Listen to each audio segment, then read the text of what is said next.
I would rather we lose so that Ten Hag gets sacked than us win the FA Cup. Is that how you feel? That's how I feel. That's how you feel? I've reached that point.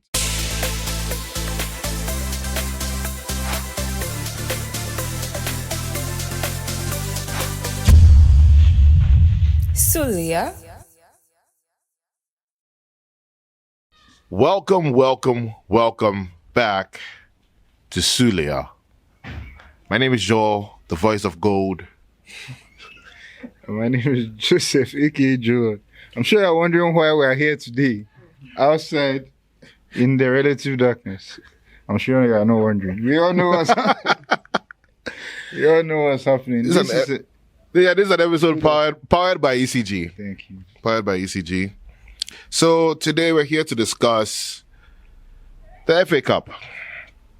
Among the other things that happened this weekend. Sheesh. So first off, we had two banging games. We had Man City versus Chelsea. The best team in the world. The best strikers. So if you saw the game, you saw Nicholas Jackson miss one too many chances. I feel like he cost Chelsea the game. I mean, are you surprised? It's Nicholas Jackson, aka Michael Jackson. Someone. Chelsea are not good. And I see a lot of their fans defending them, saying that apart from missing chances, they are not that bad. I don't know what that means. You know, Chelsea... But Chelsea, they get a lot of penalties. So if Cole Palmer has been able to score 11... But I mean, is it 9 or 11, one of them? Yeah, they do get a lot of penalties. But that's, the way they play. But aside that, despite the fact they didn't finish well, it was just 1-0. So yeah, you can say maybe there are some positives to take from the game, but it depends on how you look at it. And I'm like glass half empty kind of guy, so true. I don't think it was the best kind of match. Yeah? True. So we had Chelsea versus City, and then we also had Manchester United versus Coventry. Oh, shout out to Bernardo Silva though. He scored a nice goal. But yeah, back to Coventry City. You see, we all knew what was going to happen with City versus Chelsea. We all knew that Chelsea was going to lose. No, like Chelsea, you try, but to the meat of the problem. Ten Hag, why? I keep on saying no. Relax. Man, you went 3-0 up. Are you aware of that? At that point, what were you thinking? At that point, I was like, this is something very rare. United because United, we don't really get a third goal. We always get like the second goal. And then after we invite the pressure, and then the people come and tear like 1 or 2, and then they equalize, and then we lose. As we saw with games against Chelsea, we saw that against Brentford. We saw that. Who else? I can't remember. But yeah, it's been a recurring theme. So we ain't got the third goal. Harry Maguire scored a goal. Yes. So the first goal was scored by Scott McTominay. Scott McTominay. Nice Scott McTominay, I think... Good play there. Yeah. 1-2. And then the cross from Dalo. Yeah, nice. I feel like Scott McTominay should just be playing strike because I feel like he places himself better than Højlund does. I feel like when he goes to strike, you become a sucker there. He actually used to start he actually used to be a striker before he transitioned all the way. I heard something interesting about McTominay recently, that between 16 and 18, he didn't play any football. Oh, wow. Yeah, because he had a growth spurt. And interesting. Yeah, so he couldn't play because he was growing into his body, something like that. And man, you stuck beside him. Maybe that's why they can't let him go in this time, But he's paying it off, innit? He's doing well, yeah. So then, McTominay scored the first goal. Second goal, Harry Maguire. United never really score from corners because you always see Harry Maguire will head it over the bar, or head it to the sideline, or head it to throw in or something. But today, he was able to head it into the pool for the second goal. How do you say head it like that? He had a fridge. Yeah, go on. And then the third goal was Bruno Fernandes. Penalty. Was it a penalty? No, it was a pen. Like he shot, it deflected, my deflection, and then it went in. It's not him behind. The real game started. The third goal, I was like, if I've already scored, then Charlie, it's all good. United, I'm going to sleep. My mom kept on asking me that, hey, what's happening? Charlie, hey, United. I said, it's a cheap team. Yeah. Coventry City. Let's backtrack. They are 8th in the championship. Or somewhere in the mid-table of the championship. Yep. Can you imagine? They are 8th. And you are struggling against They are them. 8th. Do you know who had uritis? He's an American man. American guy. I saw him in the World Cup. Well, I see. Yeah. That's a World Cup. Okay. Ellis Sims. That guy cannot even run, bro. Like, he's jogging. But Sims, I actually like Sims. Moving in slow-mo the whole time. I actually like Sims. How did you allow him to score? Is it because you like him? Oh, it's Ten Hag. You should ask Ten Hag. So Sims scored in the 71st minute. Also, yeah, if you realize, Casemiro cannot run anymore. They just came to pass him. He's still faster than Ellis Sims, though. Is he? Yeah. Oh, it was just one. How did you allow Ellis Sims to score? Do you see it was a nice goal too? Yeah, it was. Finish, you know. So Sims scored, then O'Hare scored, and then righty right. How'd you right? Penalty. What do you think? Was it a pen? Was it a pen? Yeah, it's a pen. It's a pen. Wan-Bissaka, like, bro, like, the best defender, the only guy who could take Vinny. Your way is not mine.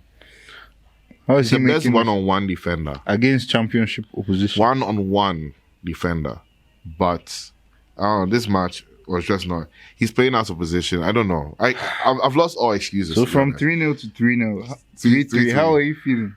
Like terrible, because Ten Hag, what are you doing?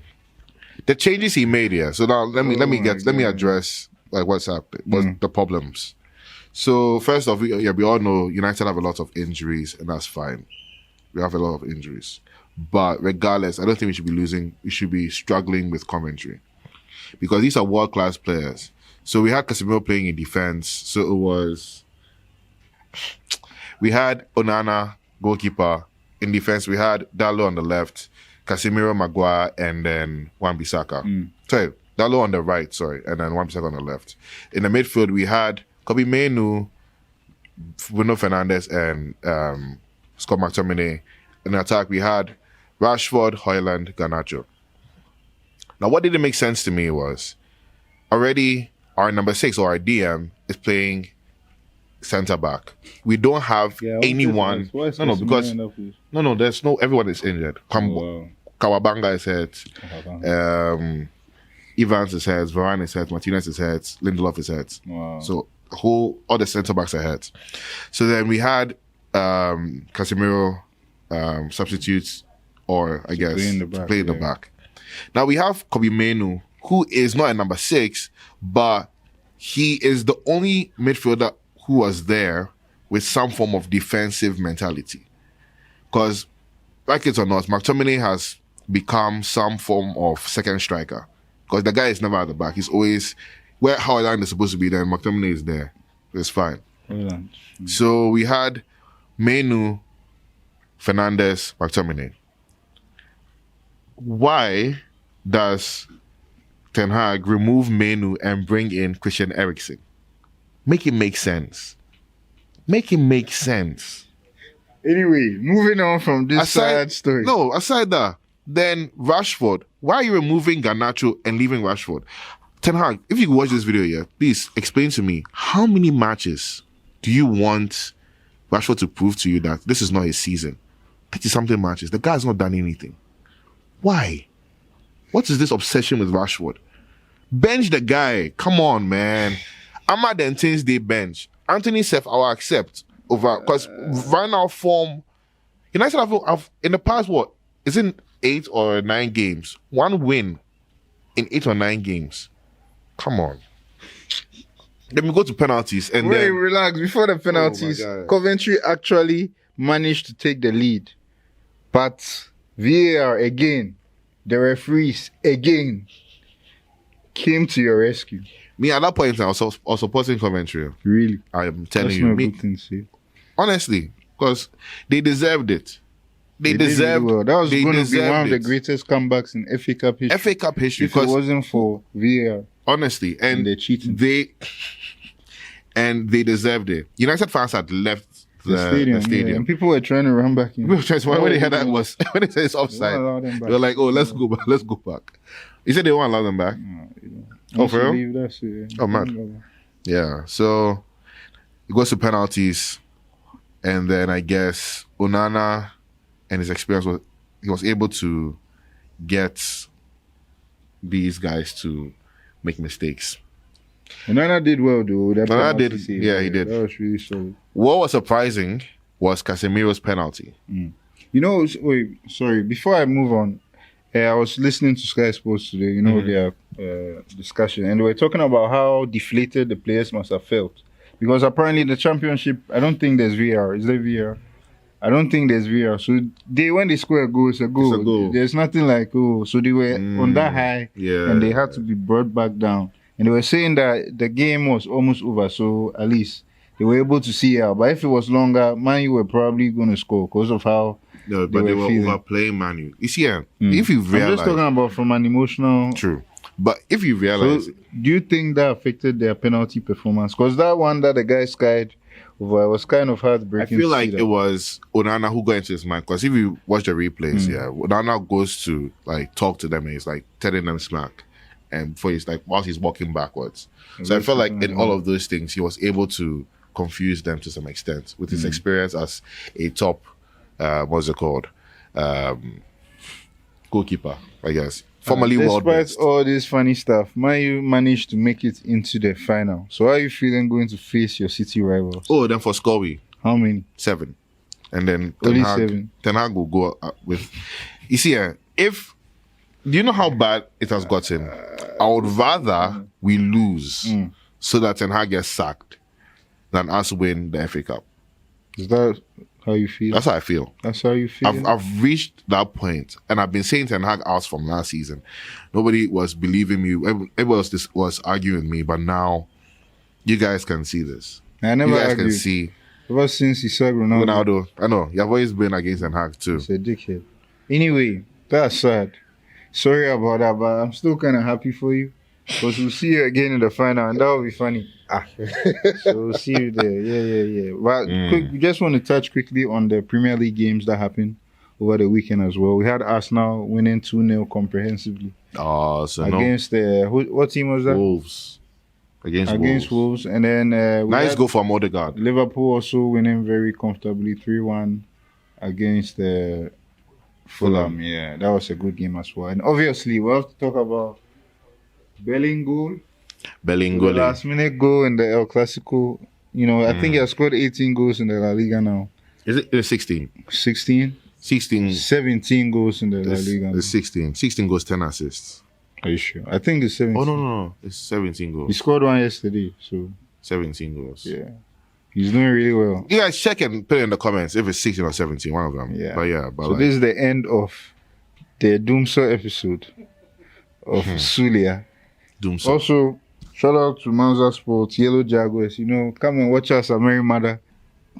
Open Spaces Sports Group. Yes. Nice. OSSG. That's the organizers of our Power League. Shout out to you guys. And I'll give a special shout out to the Black Panthers. To the Black Panthers who are leading. I'm an affiliate of the Black Panthers. So yeah. We out. Sue.